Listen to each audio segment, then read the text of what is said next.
Assalamualaikum warahmatullahi wabarakatuh. Waalaikumsalam warahmatullahi wabarakatuh.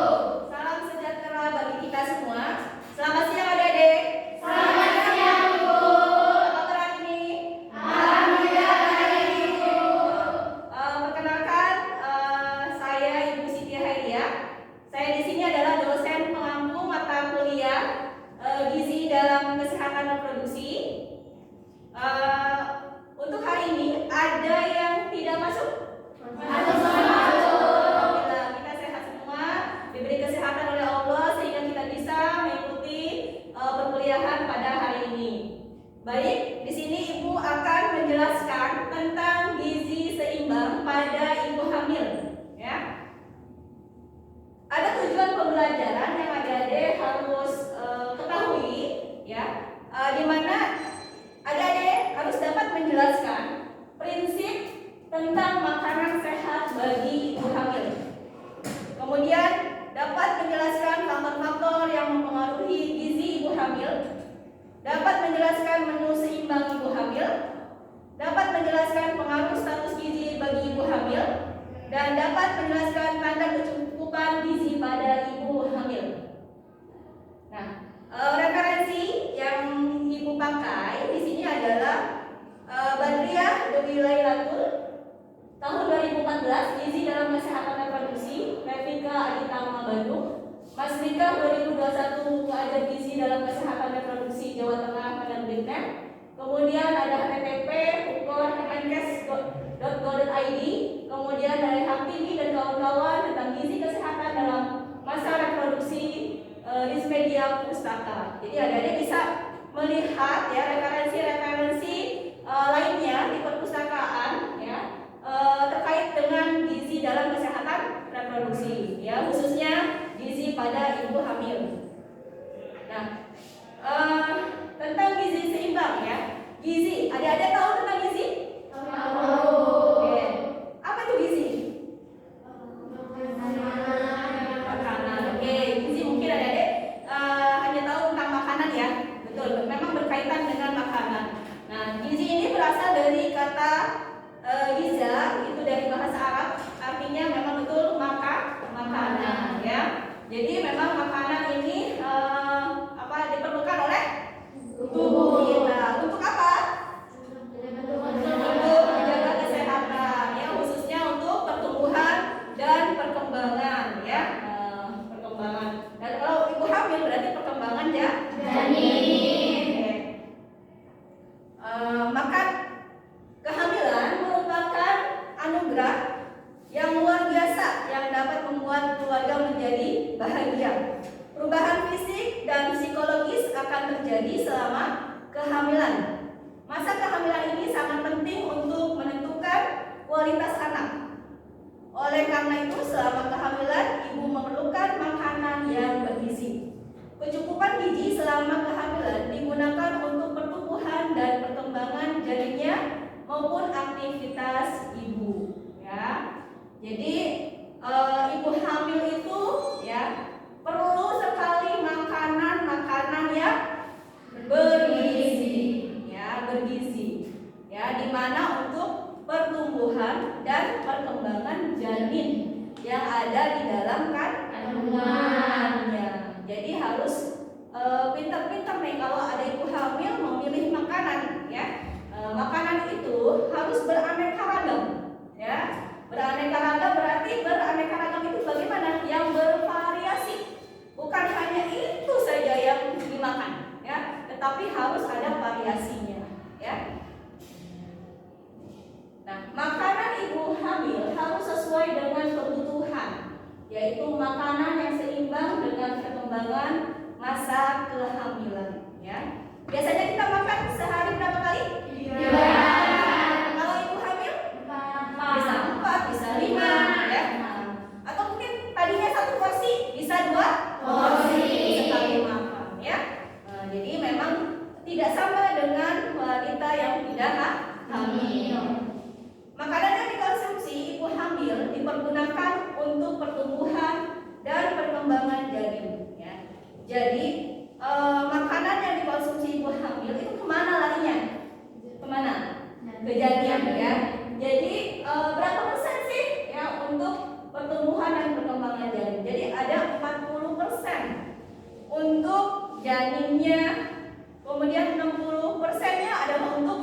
ibu.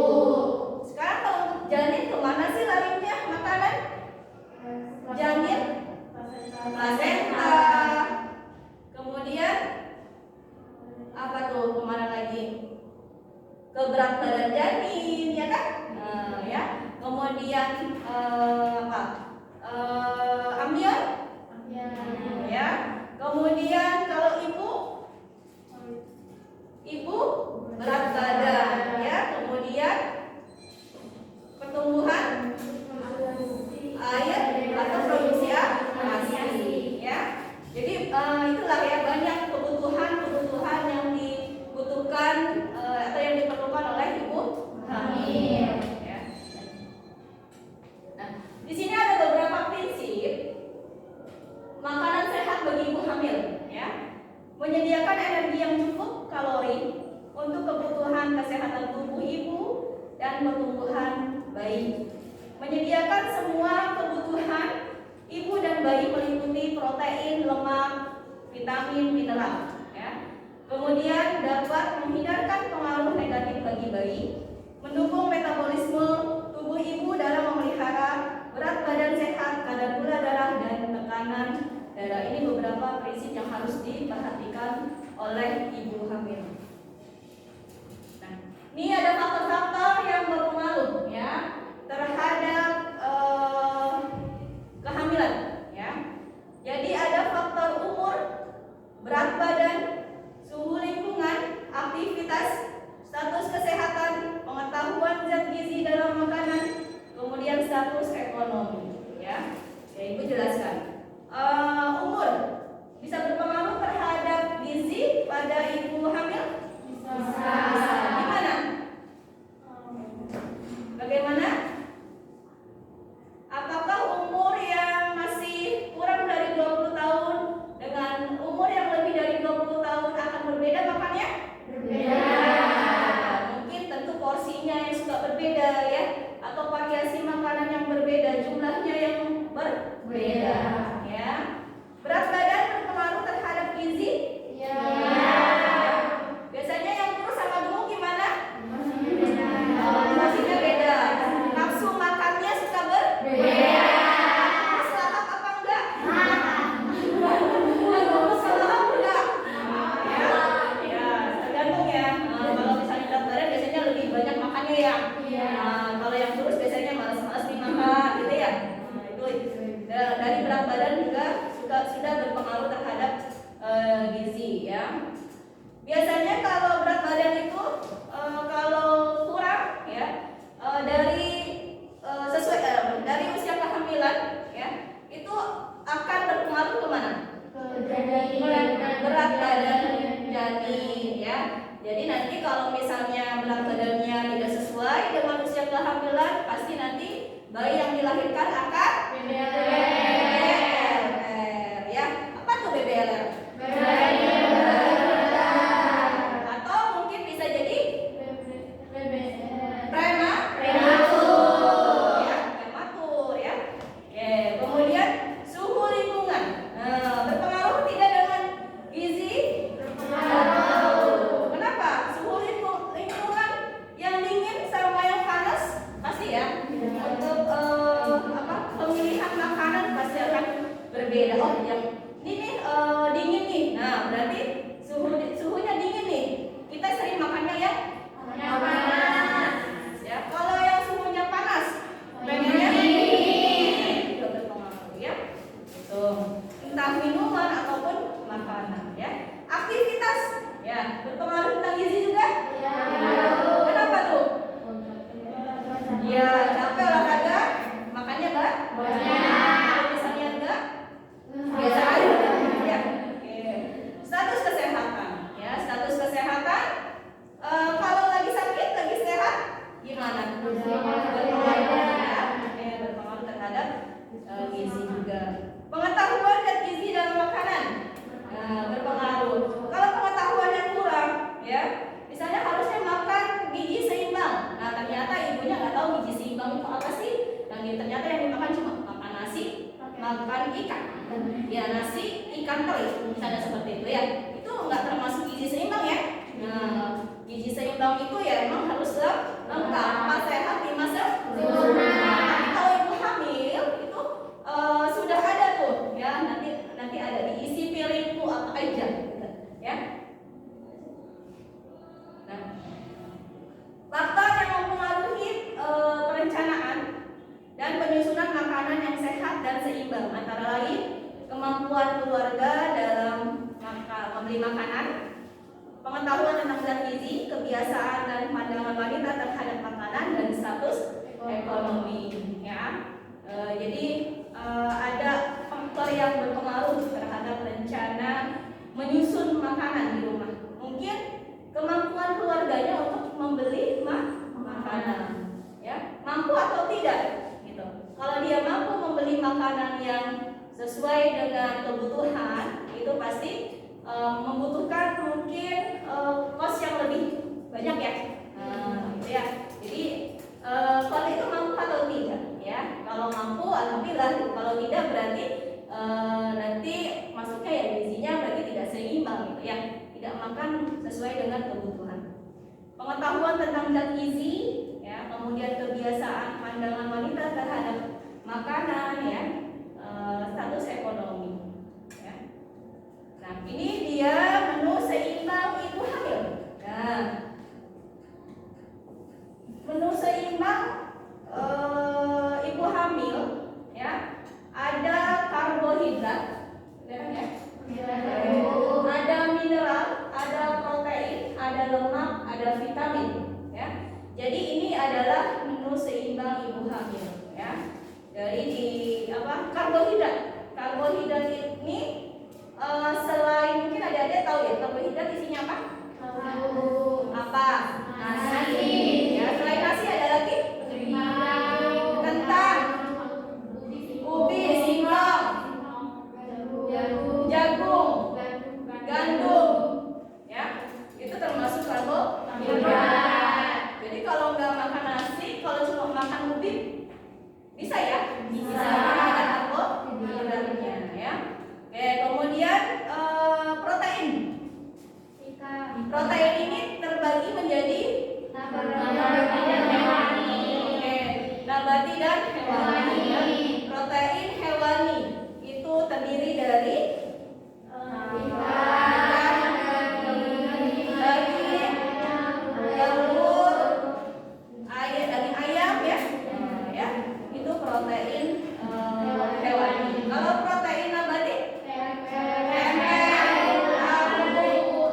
kacang-kacangan, ya, itu protein nabati. Ada vitamin dari sayur-sayuran, ya, sayur apa saja, ya, yang penting sayur dan buah-buahan adalah isinya vitamin. Lemak dari mana? Dari susu, atau mungkin biasanya makanan itu kayak ikan gitu ya, nah, suka ada lemaknya, ya, atau daging-daging suka ada lemaknya, ya. Mineral, air. Kebutuhan air pada ibu hamil biasanya minum harus berapa gelas sehari? 8. Ada 10, ya. Iya, 10 gelas, ya, per hari. Memang sih di situ 8 sampai 10 ada, ya. Tapi dilihat dari buku pink, mungkin ada yang sudah punya buku pink yang terbaru. Nah, itu lihat ternyata konsumsi air putih pada ibu hamil itu ada 10 gelas per hari, ya. Tuh.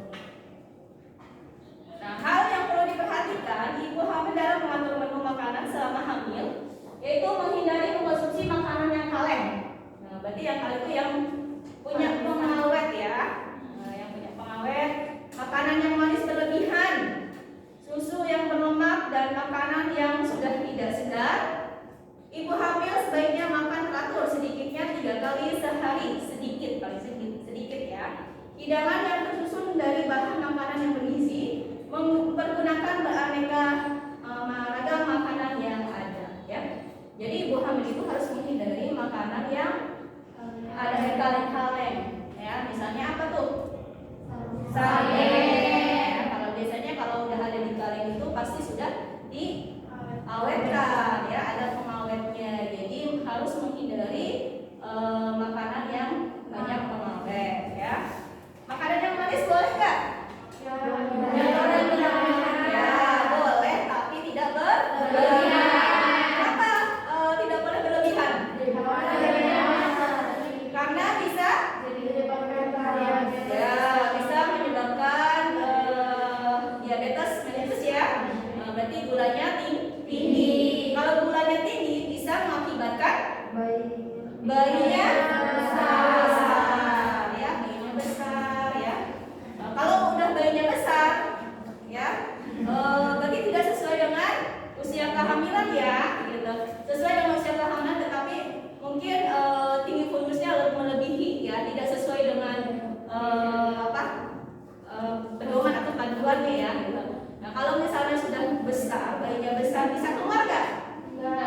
dilahirkan secara sehat. Ya. Sebaiknya tidak lebih dari 4.000. ya, atau 4.000 gram gitu ya. Berat badan lahir normal berapa? 2.500. Ya, pintar ya, 2.500 sampai 4.000. Oke, susu berlemak, makanan yang sudah tidak segar juga tidak boleh ya, harus dihindari. Jadi selama hamil harus memperhatikan kalau misalnya mau makan atau minuman ya, mau minum ya, itu harus memperhatikan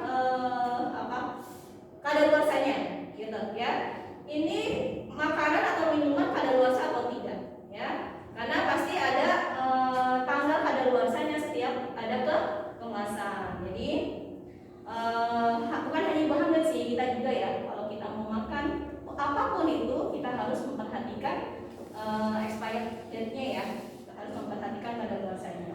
Karena kalau misalnya sudah tidak layak dimakan gitu ya, karena sudah expired, itu akan berpengaruh ya terhadap kesehatan kita. Pasti nanti ada masalah ke depannya. Entah apa tuh masalahnya, penyakit ya akan timbul ketika kita makan makanan yang memang sudah tidak layak makan. Ya, jadi makan sebaiknya lebih kurang minimal 3 kali ya, minimal 3 kali. Tapi kalau misalnya ibu hamil, saya bilang tadi porsinya mungkin lebih banyak ya. Makanan harus bergizi ya. Kemudian keanekaragaman yang di ini makanan itu harus ada ya. Jadi bervariasi, jangan itu aja. Pagi misalnya misalnya apa tuh? Kalau misalnya itu aja, misalnya nasi sama tahu aja. Siangnya makan nasi tahu juga. Ya, kalau malam nasi tahu juga ya. Jadi jangan seperti itu. Jadi harus bervariasi ya. Jadi makanan harus bervariasi. Oke. Kemudian memilih dan membeli berbagai macam bahan makanan yang segar. Ya, jangan makanan yang udah layu dibeli ya. Udah layu berarti udah berhari-hari ya. Tapi kalau udah segar itu kan kita bisa melihat dari warnanya kan.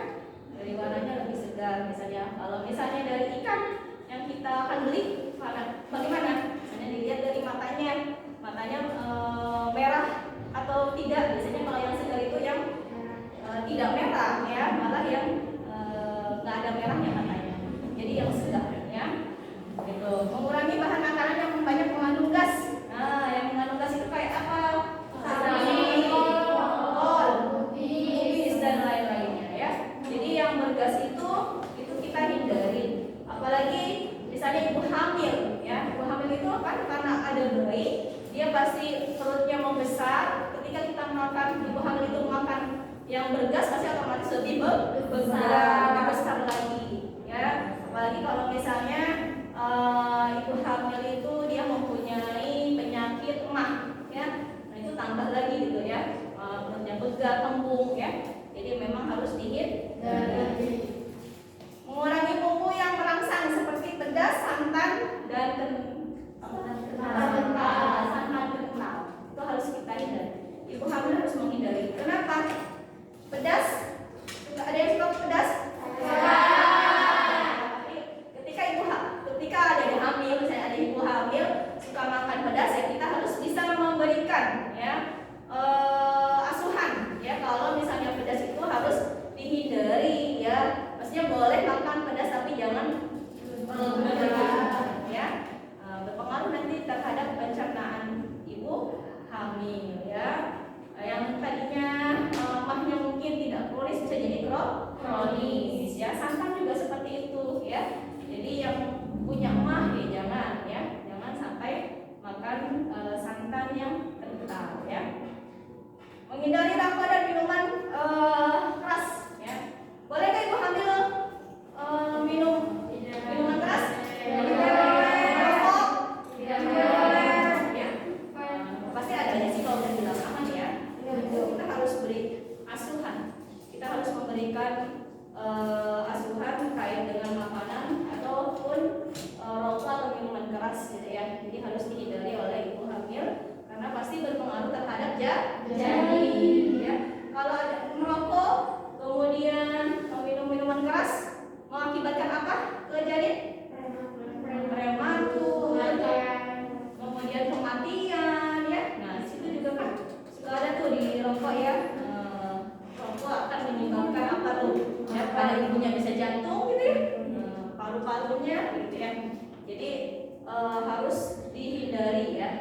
apalagi misalnya ibunya nggak merokok tapi ada keluarga yang merokok, jadi harus dijauhkan dari ibu hamil ya. Jadi misalnya suaminya yang merokok, berarti ibu jangan dekat-dekat suami kalau lagi merokok, karena apa?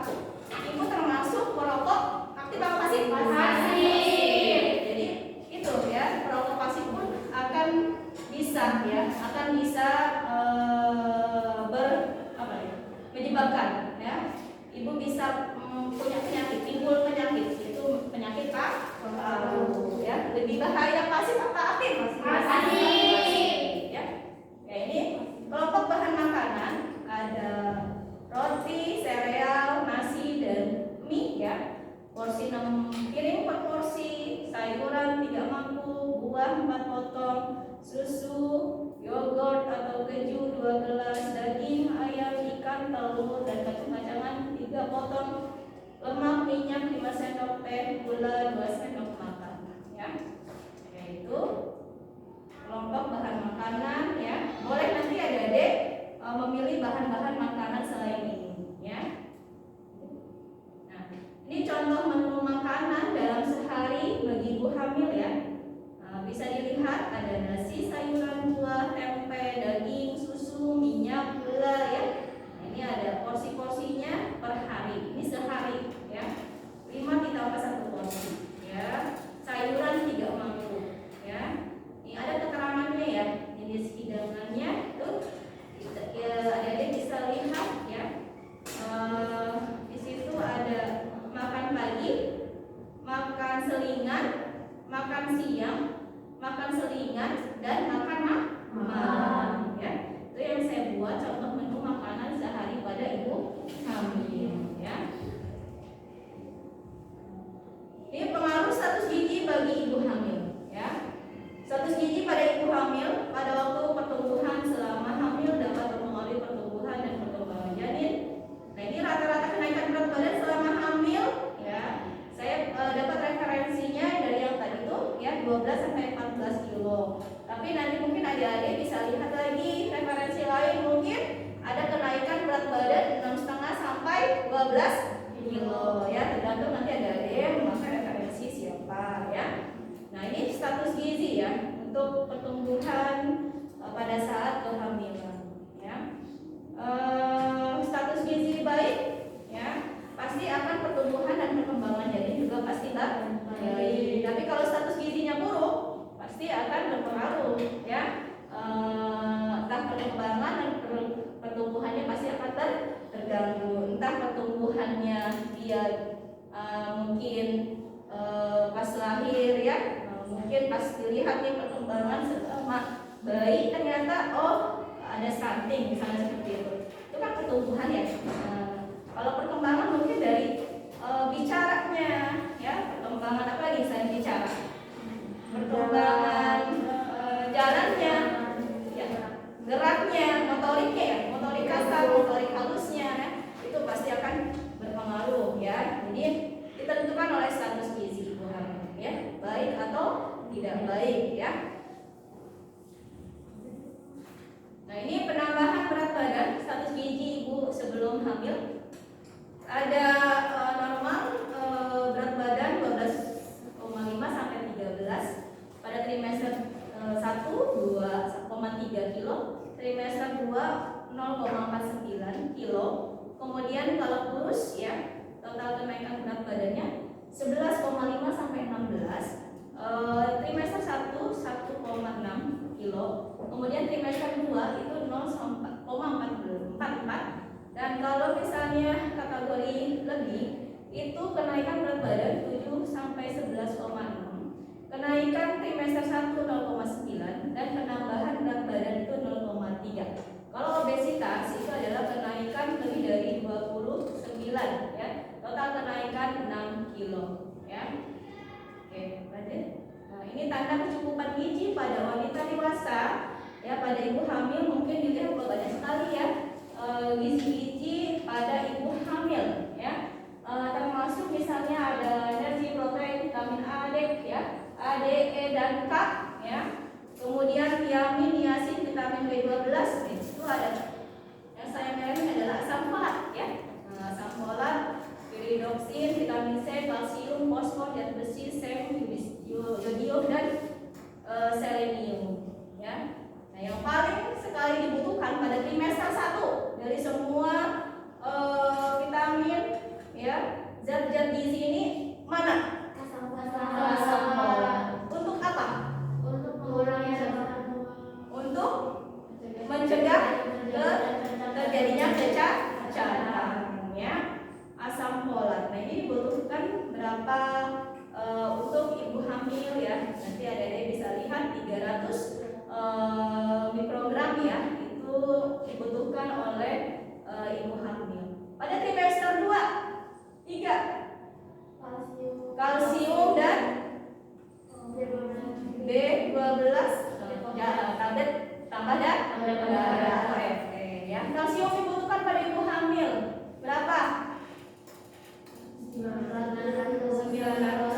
tablet karena satu tablet itu 500 ya. Berarti kalau 2 tablet gimana minumnya? Sekali minum? Berarti sehari 2 kali ya. FA juga sama ya. Dibutuhkan pada ibu hamil itu adalah 46 ya. Nah, FA itu perlu ya pada ibu hamil karena di mana ibu hamil ini ya itu pasti ada namanya pengenceran darah ya, ada namanya hemodilusi ya, ada proses pengenceran darah. Jadi memang ibu hamil itu harus ada tambahan darah atau zat besi selama hamil ya. Selama hamil berapa tablet yang diminum ibu hamil? 90 tablet ya, 90 tablet yang harus diminum selama hamil. Kalau lebih boleh ya. Biasanya setiap hari ibu hamil harus, apalagi kalau misalnya kurang darah ya, kurang darah namanya apa? Anemia ya, anemia, kekurangan darah. Kalau dikatakan anemia berarti HB-nya rendah, kurang dari 11 gram per persen ya. Jadi harus minum tambahan tablet tambah darah. Apalagi kalau udah anemia seperti itu, bukan hanya 1 kali sehari, tetapi harus 2 kali sehari ya. Cara minumnya nggak boleh ya minum kopi, minum teh boleh nggak? Tapi memang harus harus dihindari kopi dan teh ya. Harus minumnya dengan air jeruk ya atau air putih ya. Karena apa? Karena akan membantu penyerapan si tablet tambah darah ya. Karena kecukupan gizi juga bisa ada lihat ya, banyak sekali ya. Terlihat dari misalnya berat badan ya, normal sesuai tinggi dan bentuk tubuh ya. Kemudian posturnya ya tegak, muka yang makan lurus ya. Sampai kita lihat ke matanya bersinar bersih, besar merah tidak ada perdarahan ya. Sampai kelenjar juga bersinar bersih, besar merah tidak ada perdarahan. Ini tanda-tandanya mungkin dilihat dari, kalau anemia bisa dilihat dari mata ya. Gizi kurang berarti tidak pucat ya. Kalau biasanya kalau anemia kan biasanya tidak pucat ya, konjungtivanya bisa dilihat seperti itu ya. Ini tanda-tanda kecukupan gizi. Nah ya, jadi itu ya yang bisa saya sampaikan. Oke, mungkin tadi tambahan ya.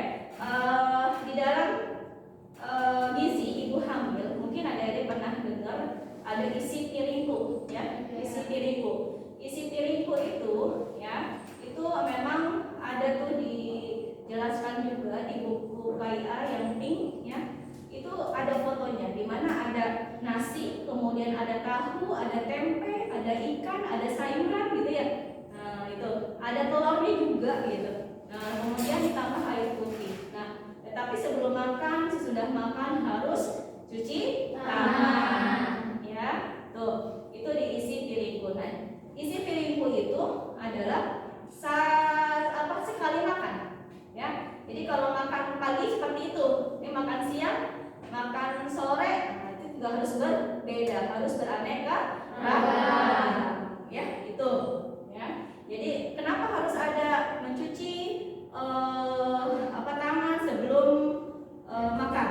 Kita harus sesudah makan ya. Itu termasuk perilaku hidup bersih dan sehat, HBS-nya ya.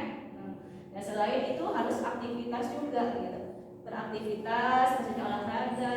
Kan ibu hamil itu suka ada senam hamil, ada apa lagi?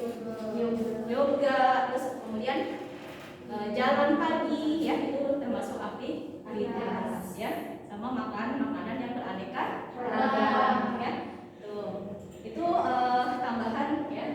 Ingat ya, di situ ada isi piringku, kemudian gizi seimbang ya, termasuk ada protein, karbo, mineral ya, vitamin ya, lemak ya. Tuh. sudah jelaskan tadi semua dari awal sampai akhir ya. Mungkin adik-adik ada yang mau bertanya, silakan.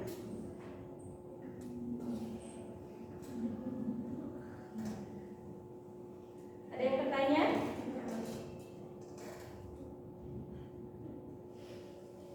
Apa? Tanya aja.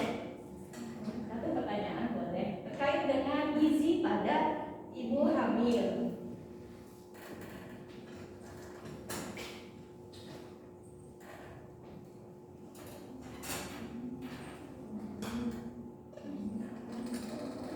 Apa? Tanya aja apa?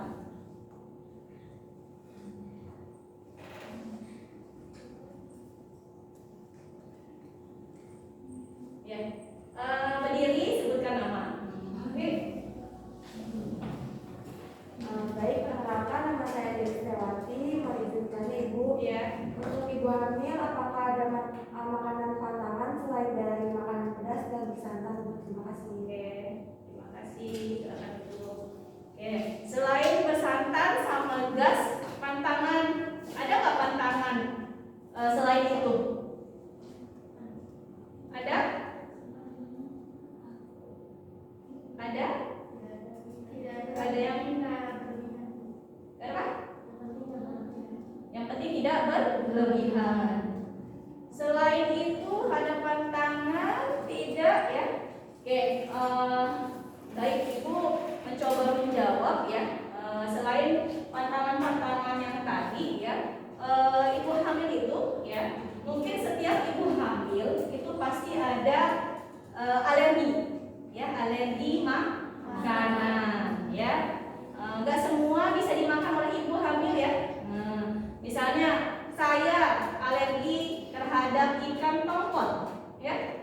Nah, berarti saya boleh nggak makan ikan tongkol? Boleh ya. Berarti saya harus menghindari makanan ikan tongkol. Bisa makan yang lain nggak? Bisa. Ikan tongkol, ikan yang lain bisa selain ikan tongkol. Jadi berarti ibu hamil atau saya tidak boleh makan ikan tongkol karena alergi ya, seperti itu. Nah, yang bergas itu selain kol tadi ya, apalagi nih? Apalagi? Sawi. Nah, gubis, kemudian apa lagi? Durian. Nah, durian itu juga bergas ya, jadi harus menghindari nanas, betul ya, harus menghindari makanan yang mengandung gas ya. Oke, itu ibu yang apa? Ibu bisa jelaskan seperti itu ya. Mungkin ada tambahan dari teman-teman yang lain? Ada pertanyaan lagi? Cukup. Oh ya. Berarti sudah mengerti semua ya? Sudah. Jadi apabila ya, kalau sudah mengerti semua, berarti nanti ibu akan simpulkan semuanya ya. Baik, ibu mencoba menyimpulkan gizi pada ibu hamil itu sangatlah penting untuk pertumbuhan dan perkembangan janin, karena pada kehamilan ini adalah termasuk periode emas ya, atau disebut golden age ya. Golden age ini selama 1000 hari pertama kehidupan ya, di mana awal kehamilan sampai usia bayi 2 tahun. Oleh karena itu, kita sebagai tenaga kesehatan, khususnya bidan, perlu memperhatikan perkembangan ibu selama kehamilan ya. Nah, zat gizi bisa dibagi menjadi dua, zat gizi mikro dan makro ya. Nah, ini kalau mikro itu mungkin dari vitamin ya, protein ya, mineral ya. Kemudian kalau makro itu adalah dari karbohidrat dan lemak ya. Oke. Gizi seimbang pada ibu hamil terdiri dari isi piringku ya, yang tadi dijelaskan juga bahwa terdiri dari nasi, kemudian lauk pauk ya, terdiri dari hewani dan nabati, sayuran, buah dan buah setiap kali makan ya. Itu kesimpulan yang ibu bisa sampaikan. Oke, sekian dan terima kasih. Nanti ibu ya tugas ke adik-adik ya untuk pertemuan selanjutnya ya. Itu nanti dibuat membuat 2 kelompok ya, kelompok 1 dan 2 ya, untuk membuat menu yang akan diberikan pada ibu hamil ya selama 1 hari ya untuk sekali makan ya. Jadi ada makan pagi, makan siang, pagi selingan, makan siang selingan, kemudian makan sore ya. Oke, itu nanti dibuat 2 kelompok ya. Nanti tugasnya adik-adik mempresentasikan ya, mempresentasikan hasil kerja kelompok adik-adik. Siap ya? Siap. Ya. Oke, terima kasih. Adik-adik sudah memperhatikan dari awal sampai akhir ya. Semoga apa yang Ibu jelaskan ya tentang mata kuliah gizi pada ibu hamil ya bisa bermanfaat ya, bisa bermanfaat